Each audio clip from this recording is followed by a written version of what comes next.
You've been under Stone Mountain for the last 20 years, man. You feel me? For those who don't, but for those who do not know anything about that, UGK stands for Underground Kings, aka the land of the trill, the king of the trills, Pimp C, long live, rest in peace, you feel me? And Bun B, Port Arthur, Texas, you feel me? Legends in the game, you know what I'm talking about? Okay, you know, and I'm honored to carry that shield. I'm probably not by myself, and I'm sure some of these young folks probably don't know either, because young folks is quick to jump on board, but they don't know what they're jumping on board. But you know what though? At the same time, there's been so much since Pimp has passed, you know what I'm talking about, and Bun is doing his thing, features and stuff, and you hear a lot of references to UGK in a lot of records now, you know what I'm saying? And it just is what it is. They just showing homage, and like when the Southern Explosion came in the past, you had UGK, Outkast, 3-6 Mafia, Ghetto Boys. Like those were basically the 4 founding fathers of Southern hip hop. You forgot about 8 Ball and MJG, man. Oh yeah, 8 Ball. Excuse me, 8 Ball and MJG. So you know that was the pioneers and the people who really laid the landscape for what's going on right now. And as the time is coming around, all the new generations coming in, they starting to reach back, because you know music right at this point in time, right now, within the last couple of months, it's been a kind of a resurgence of that sound, the early 90s sound that's been mixed in with this 2011 sound, you know, and a lot of those artists that people are reaching back to. Let me cut in. I guess my question is, okay, you wear that UGK badge or whatever you want to call it. What is your affiliation? What is that? I am one of the producers for the label and one of the DJs. Okay, so break down what a label is. What is a label? I mean, you know, that's an offset question. A label is just a housing home for artists, producers, writers, or whatever. You know, they're labeled as that. You know, just like any other brand. It's more of a branding thing than anything. You know, you want so some it doesn't necessarily mean money then. No, because you're no, it does not. No, it does not. If you have a label, you have to grow that just like any other brand, any other thing that you have attached to. You're almost like a management arena where I guess you load up talent under your brand. Yeah. Okay. Does that make sense? Yeah, it makes sense. It makes good sense. So you load this talent up with your brand, but then what do you do with it? Yeah. That's when, okay, now then you come to the other parts of the label, your marketing departments. Then you break everything down into departments. Okay, you have a marketing department, because if the artist can't get out unless somebody's pushing them to the other spots. Okay, so that goes back to levels too then. Because people can have a label, but there's no structure under the label. If you don't have any structure, at the end of the day, you don't have a label. You're calling yourself an name. There's one thing that we used to talk, we still talk about. We call them business card labels. People say I have a label and say, hey, I want to call myself Who That Records. And okay, I'm gonna get some business cards and a T-shirt and a logo and say, hey, this is my label. This is my label. But you don't have the capabilities to amp up everything that you need to do around that. You don't have the branding capabilities to make that into a business. Okay, so your label, you got a label here. Let me see. I saw a label name somewhere. Big House Music. Big House Music. So now you got this hot artist, right? And that would be me, Jack. Okay. But anyway, so now what do you want to do? You want to shop your artist under your label name to what? A distributor, or where does it go? I already have distribution in place, so that aspect of it is done well and done. To take it to a bigger standpoint, to the major arena, yes. Would I want to sign on as a full-length artist for a full album? No, because of the politics behind the game now. No. What you will get nowadays, and they're really not even cutting that kind of check unless you have something that's worthwhile, that's really buzzed up. But if you come into a situation and have, how can I put this? You got a hot record, and the label's gonna come looking for you. Period. The majors are gonna come looking. Okay, for you. Who are the majors? You're looking at like Sony, Universal, RCA, EMI, like the top So echelons. that label, that echelon is, they're miles and miles apart then, from the top to this underground. Yeah. Because but see, that's the thing. The internet, why I say the internet is an intricate part now, because it evens the level, the playing field. Because they have now people that will sit back and look. Case in point, Soulja Boy got signed behind people looking at his YouTube and MySpace, getting all his hits up. He had a following, and when Mr. Collie Park seen that on the net, it was faster for him to go and say, okay, I see the potential for this. I'm going to get him now. Okay. But before that net, you couldn't do that. They were just, like you said, way miles in between the top end and the small end. You're talking about the extreme. You're not talking about the unknown. Soulja Boy is, how would you put it? Just, it's not going to happen for everybody like that. And that was probably maybe a once in a lifetime opportunity. It happens like that, but it's not happening enough where someone would think that they shouldn't think that it's going to happen to them. There's a whole bunch of garbage on YouTube. We got garbage on YouTube, And what would make, if I had this child, kid, whatever, a great artist, and what would make me want to bring him to you and sign him up with Big House? Well, what is the event? Because if I go to Sony, I probably don't have to invest any of my money. If I come to you, I got to invest my money, though. But at the end of the day, I had to invest my own money.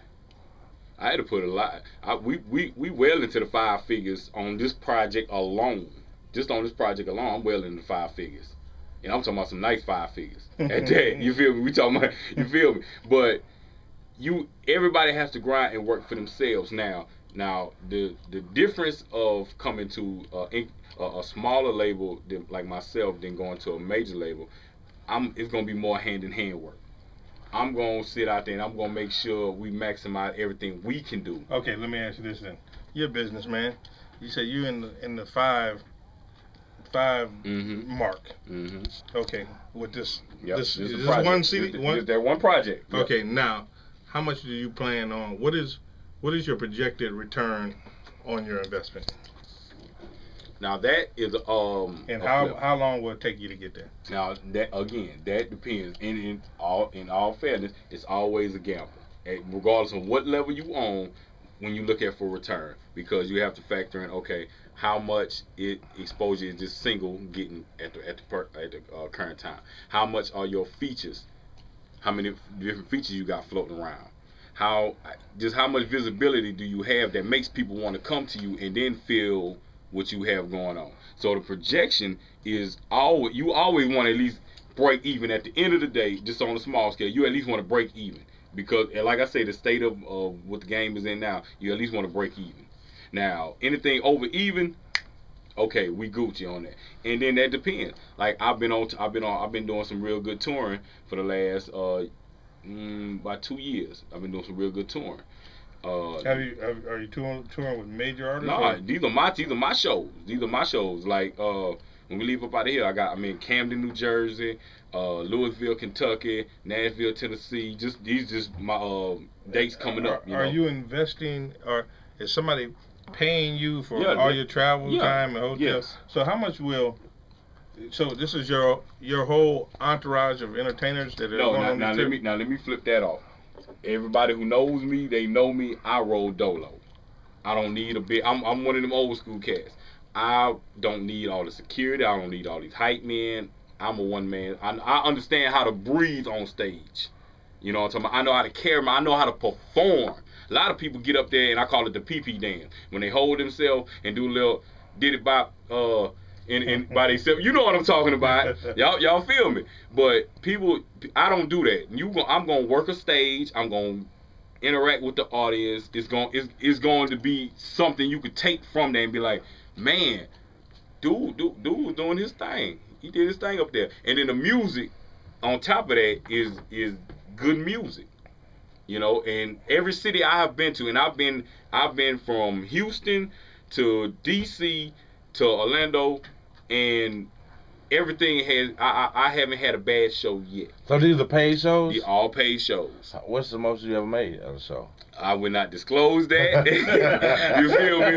But you know, we came home sitting real pretty. Let's just say that. we go buy a couple of little pieces with that, you know. But so when you go to a place like Louisville, Kentucky, mm-hmm. and I know they're more than likely not aware of who DUB+G is when you go. How do they sell you? Now see that's the offset. A lot of these places I've been going to, the notoriety is already there because I've done my last project. I did 50,000. I sold 50,000 on my last project. So my name value has already been buzzed up. Then the team I have around me, those people have made sure everything has gotten to where it needs to be at.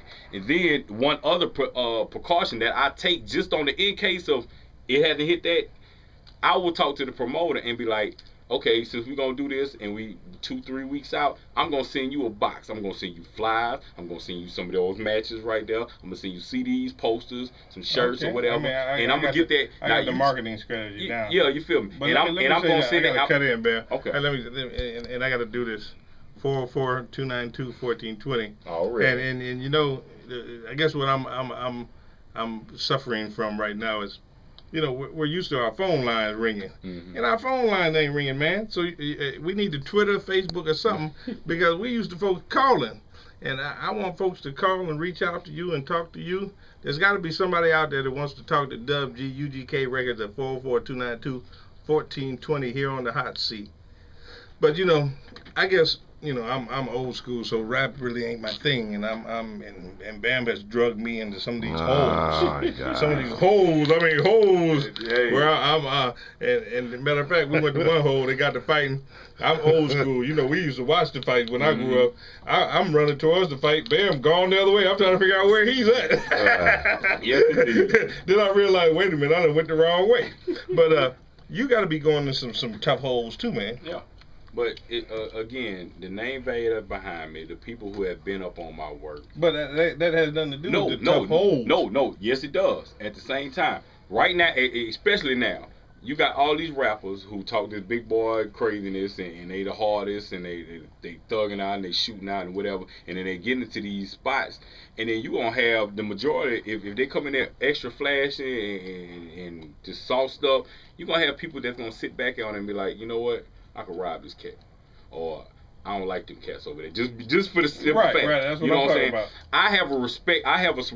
Every spot I have a respect level that I have earned over these years. That when I go into a spot, the cats who come up to me, and I have a lot of cats that just run up on me and be like, "Cuz, I've been checking y'all for a while. Whoop de whoop. I appreciate the music. You know what I'm talking about? You kept it 100 at all times." And then on the flip side, they see what I got, what I'm toting on my back. You know, and then they already know what it is behind it. So I, quote unquote, I have my hood pass good in anywhere I go. So that's why I don't need all that security. I don't need it. I'm in there with the riders and the thugs and the killers and everybody else and gorillas, and we making it do what it do. So let me ask you that. So you got the Big House Records. Mm-hmm. What is the UGK then? UGK, that's my home. That's my home. Let me go. Since we can take it into that lane. My cousin 17, shout out, you know what I'm talking about. My cousin grew up together, Pat Christian. He ended up getting signed under the label. I was always doing his management and production and some more stuff. When he got pulled in, I got pulled in. And it was like, okay, I started off doing graphic work and some smaller stuff. During the time of it, after Pimp passed, you know, that was bad timing for you then, right? Nah, it was actually a decent time. I mean, it was bad for all of us because I actually got to see every aspect of Pimp. You know what I'm saying? I saw the father, I saw the man, I saw the businessman, I saw the street cat, I saw the humbleness. I seen every facet of a man that you could see within a few days. You know what I'm talking about? And so it was shortly after you signed with him, he died. Yeah, he passed. It was a couple of months later on. But when everything was moving around, it was like, okay, first family is first family. I was there for the first family. that he was starting, because he had some big things under that was ready to go, and I happened to be a part of that on the other side of, you know what I'm saying, like I say, graphics and DJing and whatever. You did these? Oh yeah, all graphics, all that. You know what I'm talking about. If y'all don't know what he's looking at the new CD, The Final Call. Y'all go get it at livemixtapes.com right now. The video's on World Star. You feel me? But the higher ups was like, you know, we can put you into a situation, you know, and I took the situation and we've been rolling ever since. So I guess this is in Houston. Yeah. So in Port Arthur, to be exact. Port Arthur, Texas. It's a studio. It's a building. What is it? I mean, what you mean? UGK. I mean, can we go to this facility? Yeah. Is there a UGK record facility? Yeah. You can actually go there, but ain't too many people finna go there. Why? Because it's not built for everybody just to come and visit in. You know what I'm talking about? Shout out to Mama West. You know what I'm talking about? If you want to handle some business, you're gonna talk to her on the phone first before anything. And then after that, because this is more of a family thing than anything. This is not just, see, you find a lot of these record labels that they pull artists in and everything. Everybody who's on our label, with the exception of a few, has personal relationships with Pimp. Had personal relationships with Pimp. Had relationships with Bond. So what tier is that then? What tier is UGK Records? That's legendary. There is no tier. That's legendary. You can't put a tier on Legends. That's a run DMC type situation. I remember the name, but what was the hit? Pocket Full of Stones. Pocket Full of Stones, 1993. Come on, man. If you a hustler out here in the streets, you know about Pocket Full of. Man, come on, Menace. If you watch Menace to Society, you for real? You feel? I'm totally for real. Are you serious? I mean, wow. if you tell me what it is, I'll But you heard that song before? Yeah, I heard the song before, but I didn't know. That was the breakout. If you ever watched Menace to Society, you knew when that Pocket Full of Stones came on, you knew that was UGK on top. So are they still getting what's it called? Royalty? Yeah, royalties from of course. Okay. But they handle that doesn't filter down to you. No. I had nothing to do with that. That's their issue. That's their issue. I have nothing to do with anything of that caliber. You know what I'm talking about? They even did the song with Jay-Z. Yeah, the Big Pimpin' record. Yeah. Big Pimpin'. That's when they really came on mainstream. Yeah, come on. That was the mainstream introduction, quote unquote. Which one died? Pimp C, the light skin. Now, what is Bun B doing these days? Bun B is tearing it up behind features. He didn't drop 2 critically acclaimed. He got 5 mics in the Source on the last album. So where's your piggyback ride? I don't piggyback off nobody. Let's get that out the way. Nah, I'm serious business. I don't piggyback off of nobody. I'm my own man. I stand on my own 2 feet. I put my own money behind myself. Nah, real spit. Because the reason, I'm gonna tell you why. You have so many people, they love the name drop. They just gotta. I'm such and such, and I deal with this, and I deal with that, and I do this, that. No, I can stand on my own. I don't need the name drop. You gonna see what's on me, and you can do your research on me. Calm down, man. You about to pull out a gun. But man, we appreciate all that because I personally don't know. Bam, I ask him questions all the time. And like I said, we going to these little seedy places. I'm the oldest person in the joint. And I'm watching. I'm looking like a tourist because I'm looking at everything, man. I'm looking staring at folks. Yes, indeed. But it's just like I told Bam. I got a theory. I think Bam and I could produce a song, and I'm talking when I say produce a song. There's a lot of old beats. I'm a firm believer that a rapper should be copying songs or whatever it's called off of hits. Sampling. Okay. But let's even keep since we're on the music industry, you got to pay for that. A lot of people don't have that money to clear a sample. Yeah, you can make it and put it out on the underground circuit. And that's another separation of the mainstream industry and the underground. You could take a sample and run it through a mixtape and shoot it out there and everything be cool. You get on that main tier and want to sample, make some money. you got to sign off, and the other people got to approve of that record beforehand. But I'm okay. I guess what I'm saying is, even though I ain't got no money, I'm okay getting sued. Sue me. Yeah. Because I'm going to make my millions. Because I'm still preaching it, man. For the last 10 years, people need to sample Ice Ice Baby. It was a hit. It was a crossover. Man, do you know? Let me just put this in layman's. I don't know the exact dollar amount, but a record of that magnitude, you looking up to 50 to 100,000 just to clear the sample. Just the sample. Me. Sue me, because I'm gonna make much more than 50. No, they're not gonna sue you, because at the end of the day, that record will never hit the radio. If it hits the radio, you will get cease and desist, point blank, period. So that aspect will never hit.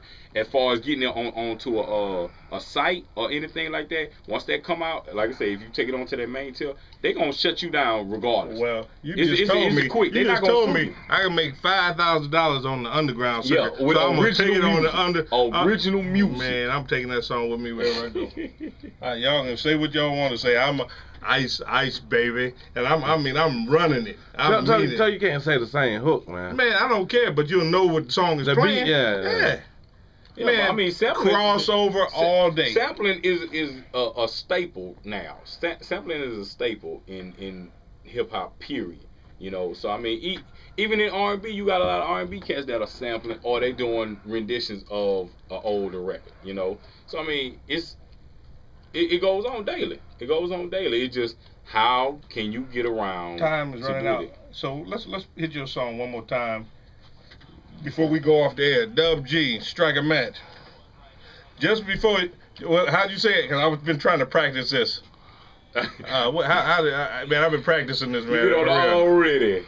Just when you thought it couldn't get no better.